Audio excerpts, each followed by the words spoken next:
Here I come again. What Oh hell! what the hell was this weekend in football? What I've the been hell? asking. I've been asking myself that the past 2 days. I mean, Saturday you got Kansas going to BYU and upsetting the BYU Cougars, which means the women weren't happy.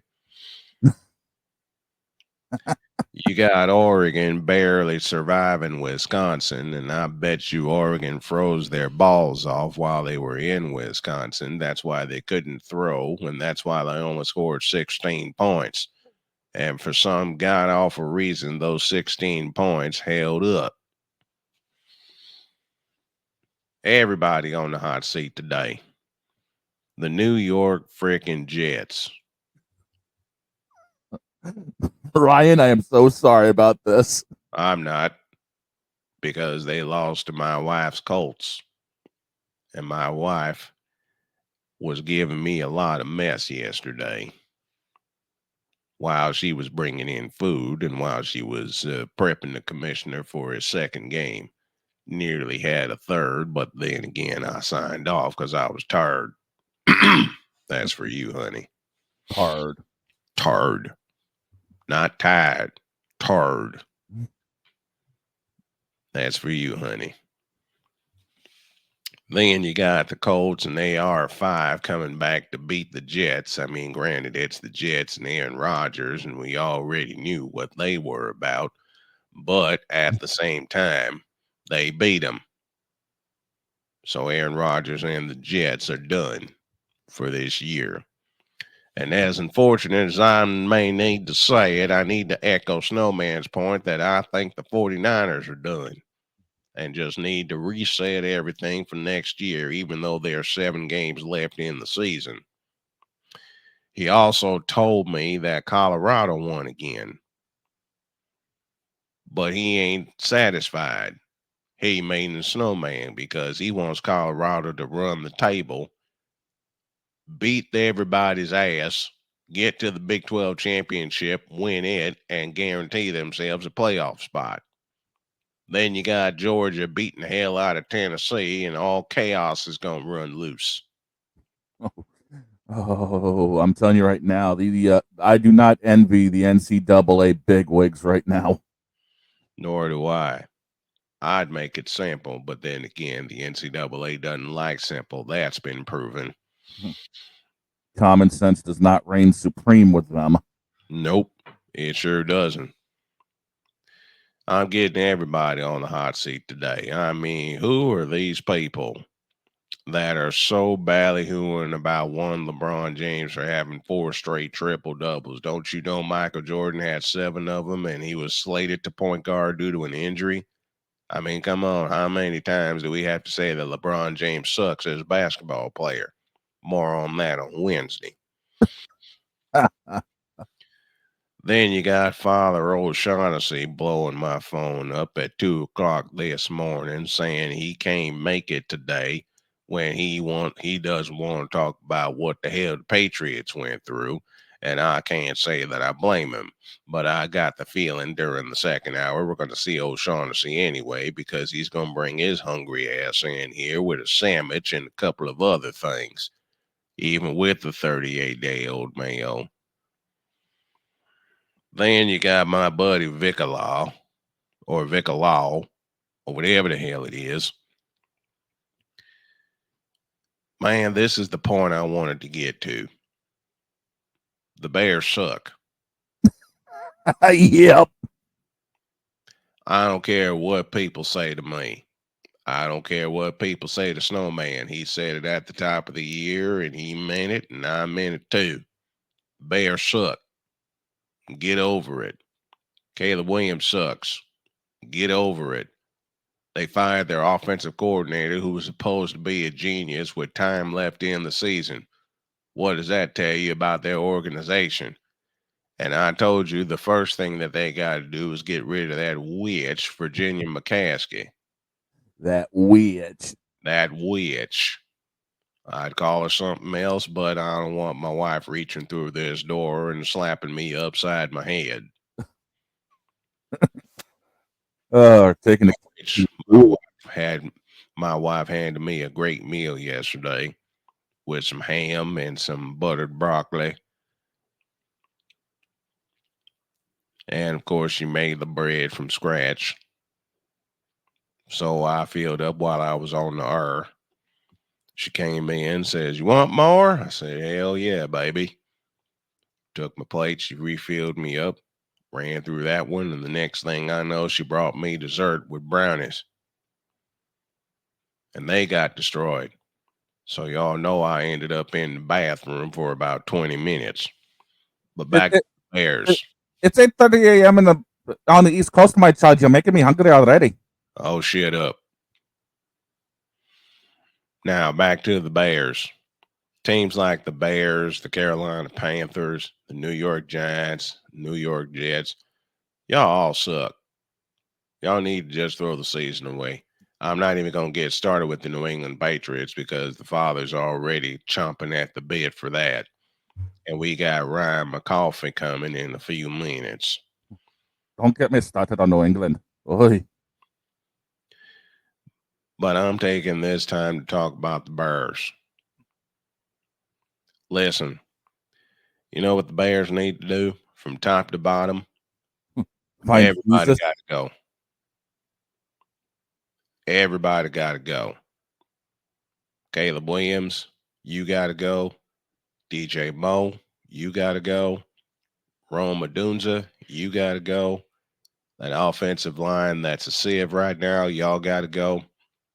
Everybody just need to be fired. March the whole team in. I know there's 7 games left in the season, but let them play those 7 games. Then you march everybody into the office the day after the season. What's up, playmaker? You march everybody into the office after the season and you hand them a pink slip and tell them get the hell out.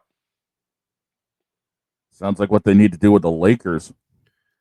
More on that later. Let me put it another way. Everybody from the Chicago Bears organization, from top to bottom, start at the bottom with the 54th member of the team.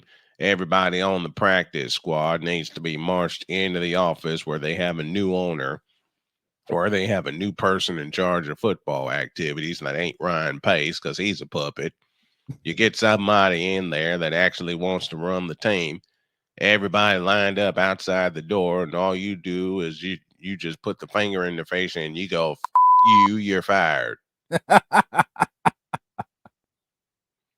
Start with the offensive line.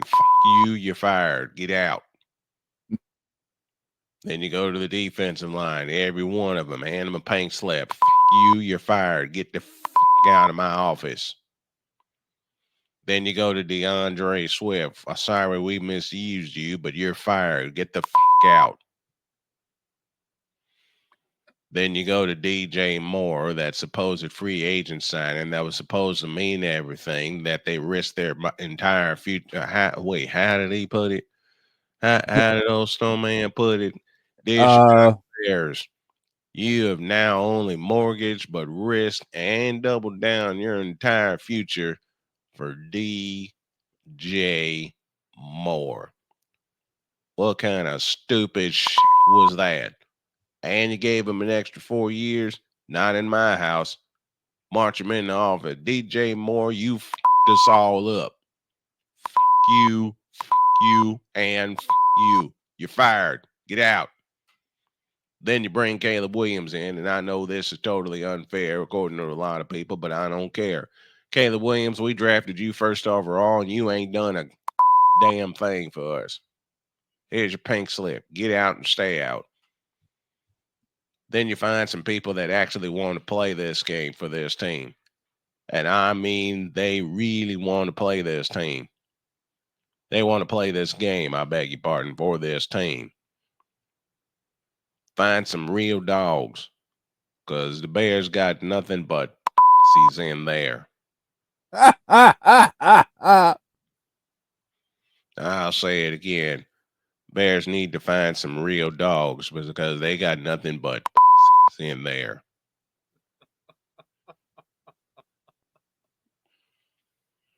And then you go to Ryan Pace. Ryan Pace, you a bitch.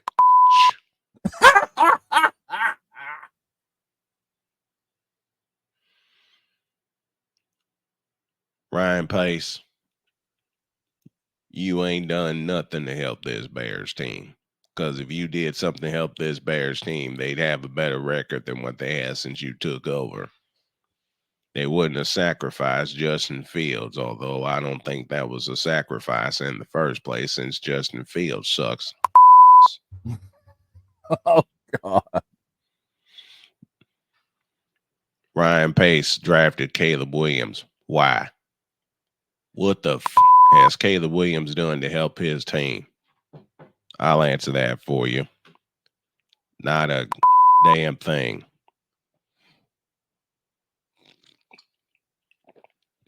Wife told me to drink tea this morning. I'll get coffee later.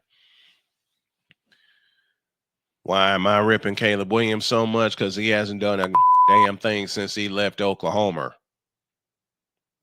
He Oklahoma. didn't do diddly squat at USC, and now he's with the Bears. They have a couple of wins under their belt. And since Cameron Jarrell Newton want to throw something at Brock Purdy, I'll throw something at him. Cameron Jarrell Newton, they were winning in spite of you, just like the Bears. They're winning in spite of Caleb Williams and not because of him. Get the out and stay out. And I'm running out of propane, so I better wrap this up while I call Hank for a refill because I know the father wants to bang in here in a minute. I already got Hank coming. Don't worry about it. This football weekend, I never want to see it again. I don't care what anybody says.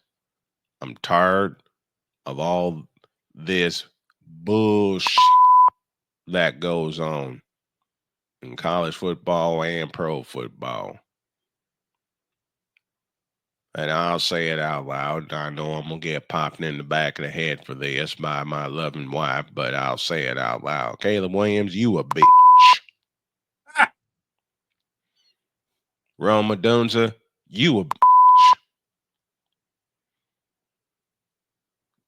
DJ Moore, you just plain suck. Oh, by the way, you a bitch too. Best player they have on that team is DeAndre Swift, and they're misusing him. Wait, what? What did Rome do wrong? I'll tell you what Roma Dunza did wrong. He got drafted by the Bears. He got drafted by the Bears, and now he's in this culture that completely sucks. And you wonder why I'm talking about a team or a city that has both Bears and Cubs in their town. They both suck. And they're going to continue to suck in many more ways than one. I didn't want to come in here and destroy everybody, but given what happened, I couldn't help it. Now, y'all get the hell out of here. We got work to do.